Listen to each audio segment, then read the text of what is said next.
بسم اللہ الرحمن الرحیم۔ مشکاۃ شریف کی حدیث ہے، حضرت ابن عباس رضی اللہ تعالیٰ عنہ بیان فرماتے ہیں کہ میں نے حضور نبی کریم صلی اللہ علیہ وسلم کو ارشاد فرماتے ہوئے سنا کہ وہ شخص مومن نہیں ہے جو خود تو پیٹ بھر کر کھانا کھائے اور اس کا پڑوسی جو اس کے پہلو میں رہتا ہو وہ بھوکا رہے۔ ایک اور حدیث ابن ماجہ کی، حضرت ابو ہریرہ رضی اللہ تعالیٰ عنہ فرماتے ہیں کہ حضور نبی کریم صلی اللہ علیہ وسلم نے ارشاد فرمایا، سنت یہ ہے کہ آدمی اپنے مہمان کا استقبال دروازے سے باہر نکل کر کرے یا رخصت کے وقت گھر کے دروازے تک پہنچائے۔ ایک اور حدیث ہے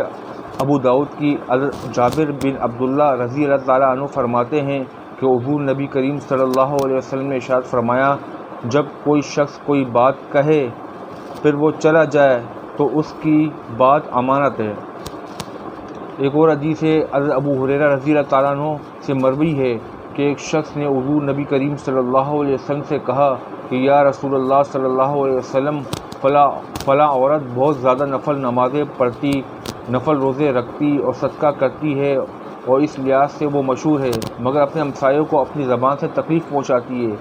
آپ نے ارشاد فرمایا کہ وہ دوزخ میں جائے گی۔ اس شخص نے پھر کہا، یا رسول اللہ صلی اللہ علیہ وسلم، فلاں عورت کے بارے میں بیان کیا جاتا ہے کہ وہ کم نفلی روزے رکھتی ہے اور بہت کم نفل نماز پڑھتی ہے اور پنیر کی چند ٹکڑے صدقہ کرتی ہے، مگر اپنی زبان سے ہمسایوں کو تکلیف نہیں پہنچاتی۔ حضور صلی اللہ علیہ وسلم نے ارشاد فرمایا کہ یہ جنت میں جائے گی۔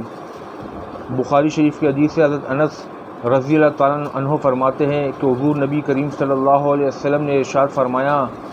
کہ قسم ہے اس ذات کی جس کے قبضے میں میری جان ہے، بندہ اس وقت تک پورا مومن نہیں ہوتا جب تک اپنے بھائی کے لیے بھی اس چیز کو پسند نہ کرے جس کو وہ اپنے لیے پسند کرتا ہے۔